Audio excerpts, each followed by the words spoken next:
नमस्कार दोस्तों। आज की इस वीडियो में हम आपके लिए पितृपक्ष की पुरानी कथा लेकर आए हैं।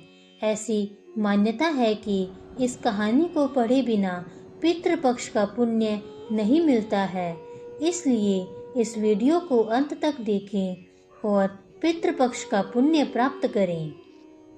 इस कथा के अनुसार महाभारत के दौरान कर्ण की मृत्यु हो जाने के बाद जब उसकी आत्मा स्वर्ग में पहुंची तो उन्हें बहुत सारा सोना और गहने दिए गए। कर्ण की आत्मा को कुछ समझ नहीं आया, वह तो आहार तलाश रहे थे। उन्होंने देवता इंद्र से पूछा कि उन्हें भोजन की जगह सोना क्यों दिया गया।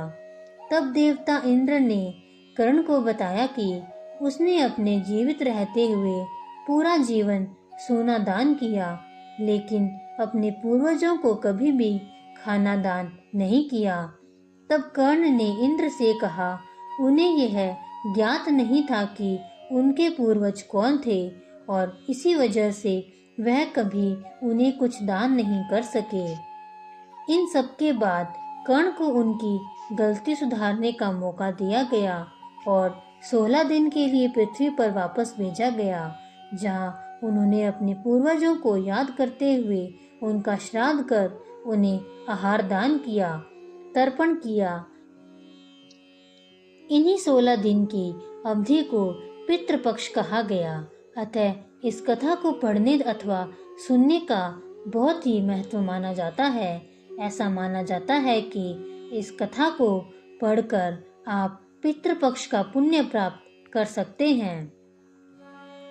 आइए अब जानते हैं कि प्राचीन काल में एक बार एक देवी ने भी अपने पिता का श्राद्ध किया था।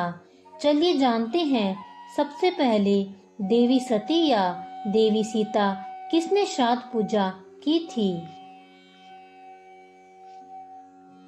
आमतौर पर लोगों को आपने कहते हुए सुना होगा कि श्राद्ध का अधिकार केवल पुरुषों को ही है, लेकिन ऐसा नहीं है। कुछ विशेष परिस्थितियों में भी महिलाएं श्राद्ध कर सकती है।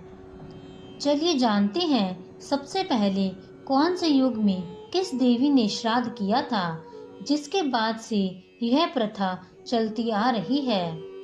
वाल्मीकि रामायण के अनुसार त्रेता युग में राम जी को 14 वर्ष का वनवास दिया गया था, जहां उनके भाई लक्ष्मण और पत्नी सीता भी साथ गए थे। पुत्रों के वियोग में राजा दशरथ की तबीयत दिन प्रतिदिन खराब होती जा रही थी, जिसके बाद एक दिन उनकी मृत्यु हो गई। ऐसे में प्रभु राम, माता सीता और लक्ष्मण जी ने वनवास के दौरान ही पितृपक्ष की पूजा करने का निर्णय किया था। श्राद्ध पूजा के लिए कुछ विशेष सामग्री चाहिए थी, जिसे लेने के लिए भगवान राम और लक्ष्मण जी वन से दूर चले गए थे। बहुत देर इंतजार करने के बाद भी जब देवता नहीं आए तो पंडित जी ने माता सीता से कहा, श्राद्ध पूजा का समय निकल रहा है। यदि सही समय पर पूजा नहीं की गई तो अनर्थ हो सकता है। इसके आगे पंडित जी ने देवी को बताया कि पुत्र की अनुपस्थिति में पुत्र वधू भी अपने पिता का पिंडदान कर सकती है, जिसका अधिकार शास्त्रों में भी है। ऐसे में देवी सीता ने फगु नदी, केतकी फूल, गाय और वट वृक्ष को साक्षी मानकर बालू से पिंड बनाया और राजा दशरथ का पिंडदान किया। अब जानते हैं महिलाएं कब कब कर सकती है श्राद्ध। यदि किसी के परिवार में एक भी बेटा नहीं है तो ऐसी परिस्थिति में महिला श्राद्ध कर सकती है, लेकिन अविवाहित कन्याओं को श्राद्ध पूजा नहीं करनी चाहिए। पत्नी अपने पति की आत्मा की शांति के लिए उनका श्राद्ध कर सकती है। इसके अलावा विधवा स्त्री भी पितरों और पूर्वजों की आत्मा की शांति के लिए श्राद्ध कर सकती है।